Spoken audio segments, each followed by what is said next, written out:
Renungan Pagi Bersama Allah di Waktu Fajar oleh Ellen G. White, 26 Juli 2022. Mari kita berdoa.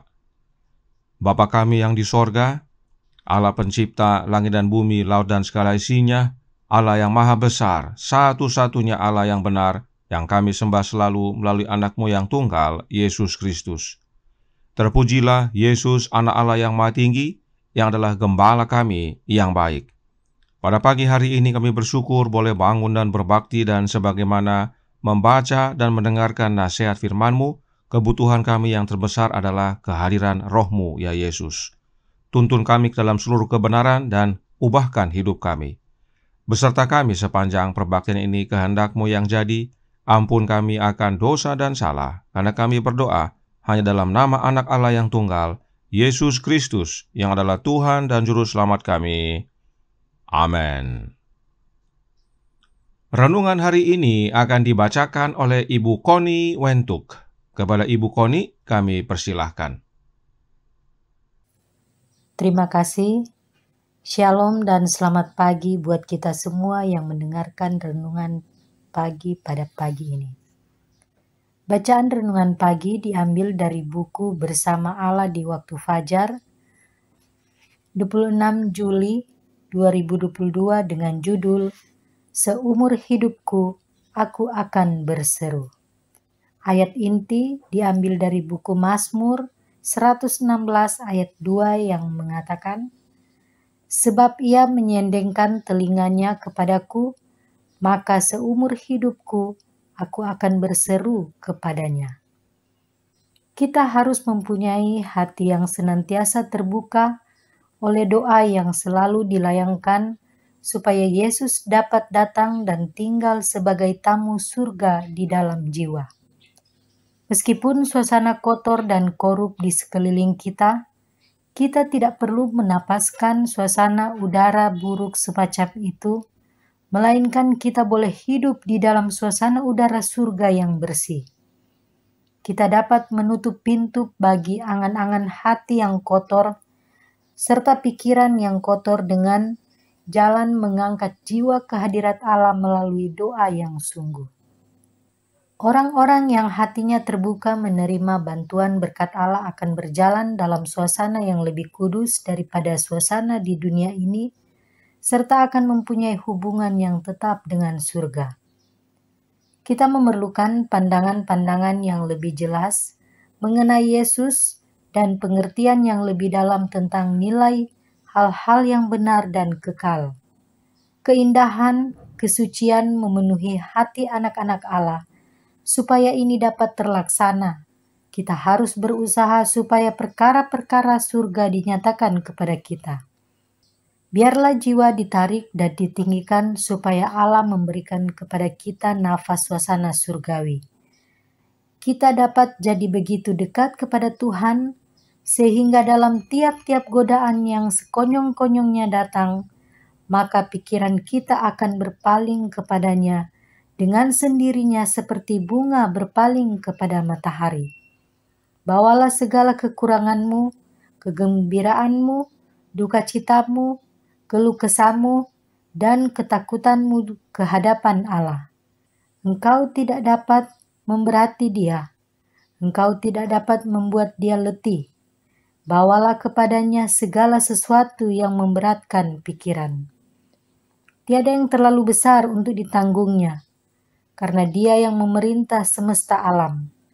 Tiada sesuatu pun yang menyangkut kedamaian kita yang terlalu gelap untuk dibacanya. Tiada kesukaran yang terlalu kecil untuk diperhatikannya. Diambil dari buku Kebahagiaan Sejati, halaman 111 sampai 112. Demikian bacaan renungan pagi. Terima kasih dan Tuhan Yesus memberkati. Terima kasih atas penata layanan Ibu Connie. Tuhan Yesus memberkati. Selamat pagi saudaraku dalam Tuhan. Roh Nubuat berkata dalam Membina Pendidikan Sejati halaman 152, berbunyi, pada malam perjamuan Paskah terakhir yang menyedihkan, ketika ia telah dikhianati dan akan mati, suaranya terangkat dalam Mazmur. Kiranya nama Tuhan dimasyhurkan sekarang ini dan selama-lamanya. Dari terbitnya sampai kepada terbenamnya matahari, terpujilah nama Tuhan. Aku mengasihi Tuhan, sebab Ia mendengarkan suaraku dan permohonanku.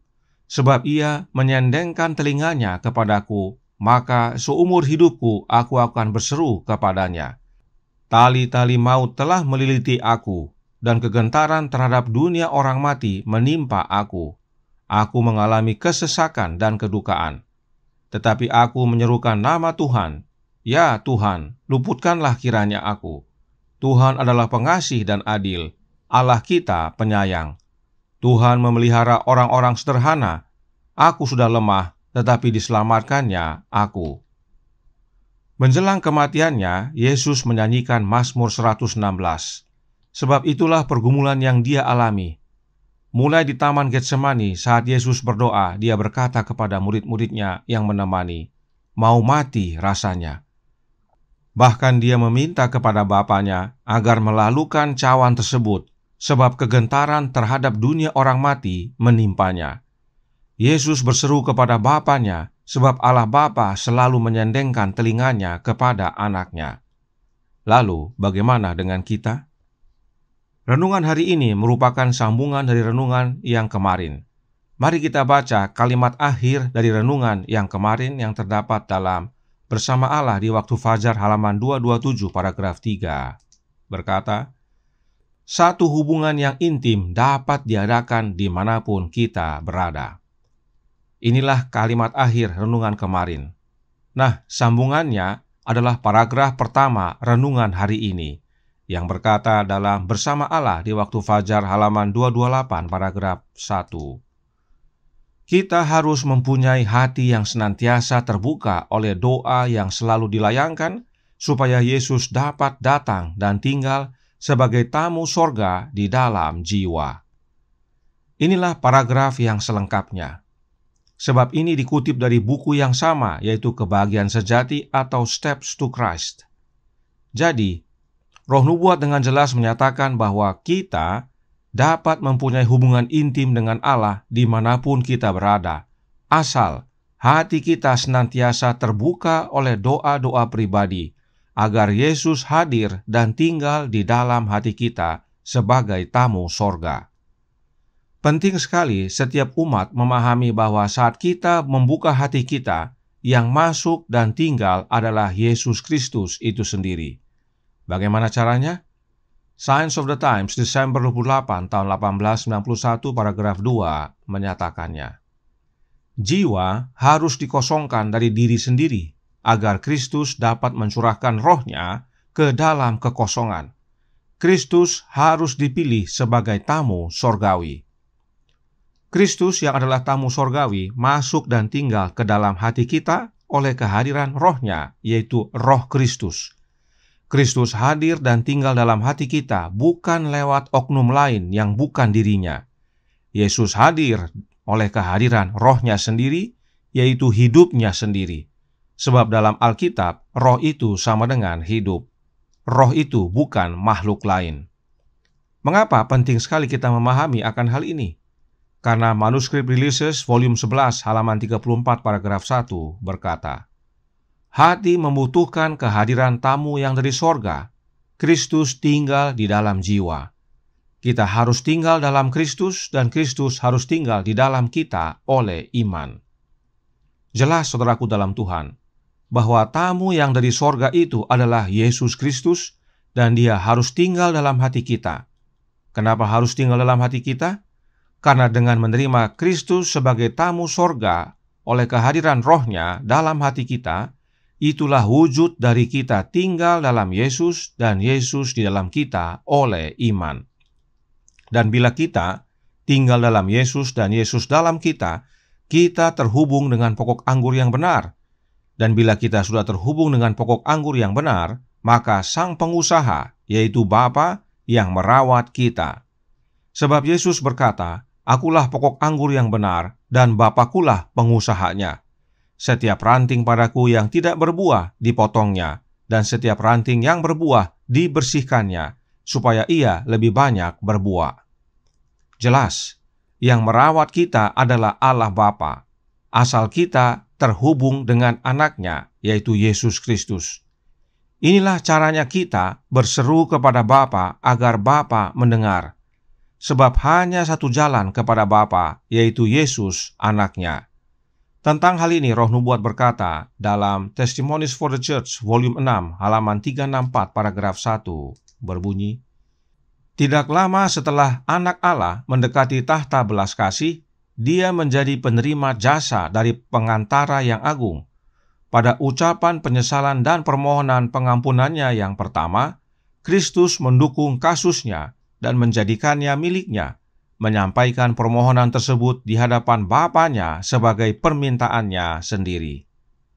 Artinya, begitu kita mendekat ke tahta belas kasih, kita langsung dilayani oleh Yesus yang adalah pengantara kita yang agung untuk menerima setiap permohonan pengampunan dari kita, dan kemudian Yesus sampaikan permohonan kita tersebut kepada Bapa layaknya permohonan dari Dia. Permohonan kita Yesus anggap jadi miliknya.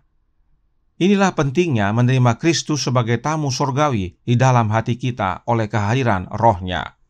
Seruan kita dapat sampai ke telinga Bapa hanya melalui anaknya. Dan bila hal ini sudah menjadi bagian hidup kita setiap hari, maka hidup kita sama seperti Henokh. Renungan hari ini berkata dalam Bersama Allah di Waktu Fajar, halaman 228 paragraf 2. Meskipun suasana kotor dan korup di sekeliling kita, kita tidak perlu menapaskan suasana udara buruk semacam itu, melainkan kita boleh hidup dalam suasana udara surga yang bersih. Inilah hidup Henokh.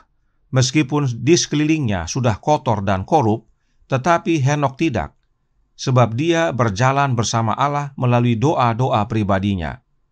Namun meski kita hidup penuh doa, bukan berarti kita menjadi pertapa.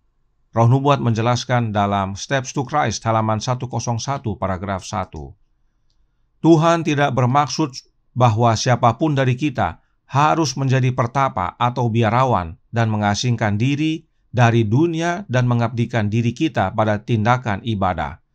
Hidup itu harus seperti hidup Kristus, antara gunung dan orang banyak.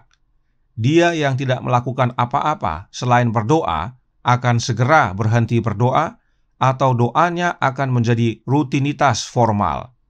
Ketika manusia melepaskan diri dari kehidupan sosial, jauh dari lingkungan tugas dan tanggung jawab Kristen, ketika mereka berhenti bekerja dengan sungguh-sungguh untuk sang guru yang bekerja dengan sungguh-sungguh untuk mereka, mereka kehilangan tujuan dari berdoa dan tidak memiliki dorongan untuk berbakti. Doa mereka menjadi pribadi dan egois. Mereka tidak dapat berdoa untuk keperluan umat manusia atau membangun kerajaan Kristus, memohonkan kekuatan untuk bekerja. Simpelnya, saudaraku dalam Tuhan, kita harus hidup seperti Henokh, seperti Yesus. Meski hidup penuh doa, yaitu sering berdoa di gunung atau menyendiri, tapi masih bersosial dengan orang banyak. Henokh dan Yesus tidak mengasingkan diri di tempat terpencil. Mereka yang mengasingkan diri dan tidak bersosial, lama-kelamaan menjadi egois, karena hanya pikir diri sendiri dan tidak ada bekerja bagi Yesus untuk jangkau jiwa-jiwa. Ini nasihat penting khususnya bagi yang sudah country living. Country living tidak salah, itu baik. Tetapi dengan country living kita bukan memisahkan diri dan menjauh dari dunia yang kotor dan korup. Kita harus bekerja untuk menjangkau jiwa. Kita harus bekerja ke kota. Sebab bila kita menerima Kristus tinggal dalam hati kita sebagai tamu sorga, maka meski lingkungan kita kotor dan korup, kita tidak terpengaruh. Kita tetap bernafaskan udara sorga yang bersih. Sebab kita selalu berseru kepada Bapa di dalam anaknya, maka Dia akan mendengar dan tolong kita. Renungan hari ini berkata bahwa tidak ada yang terlalu berat atau terlalu besar yang kita tidak dapat bawa kepada Bapa. Semua kita bisa bawa kepada Bapa, sebab Dialah pemilik alam semesta. Allah Bapa akan rawat kita asal kita terhubung kepada anaknya. Kiranya Mazmur 116 menjadi lagu kita agar kita selalu berseru kepada Bapa seumur hidup kita melalui anaknya, dan Dia pasti mendengar dan merawat kita. Tuhan memberkati, saya bawa dalam nama Yesus. Amin. Mari kita berdoa. Bapa kami yang di sorga, Allah pencipta langit dan bumi, laut dan segala isinya, Allah yang maha besar, maha kuasa, sumber segalanya yang kami sembah selalu melalui anak-Mu yang tunggal, Yesus Kristus. Terima kasih atas nasihat indah dan penting pada pagi hari ini, agar kami seumur hidup kami berseru kepadamu ya Bapa, dan caranya hanya melalui satu jalan, yaitu anak-Mu yang tunggal. Karenanya pekerjaan kami adalah membuka pintu hati kami dan membiarkan Yesus masuk. Dia mengetuk pintu hati kami. Maukah kami membuka pintu? Dia berdiri di pintu hati kami. Maukah kami membiarkan Dia masuk, tamu sorgawi? Kiranya ini menjadi pembaharuan bagi masing-masing kami, karena waktunya semakin singkat. Biarlah Kristuslah yang berkuasa dalam hidup kami, hingga pada akhirnya Dia datang menjemput kami semua. Beserta kami sepanjang hari ini kehendak-Mu yang jadi. Ampun kami akan dosa dan salah, karena kami berdoa hanya dalam nama Anak Allah yang tunggal, Yesus Kristus, yang adalah Tuhan dan Juru Selamat kami. Amin.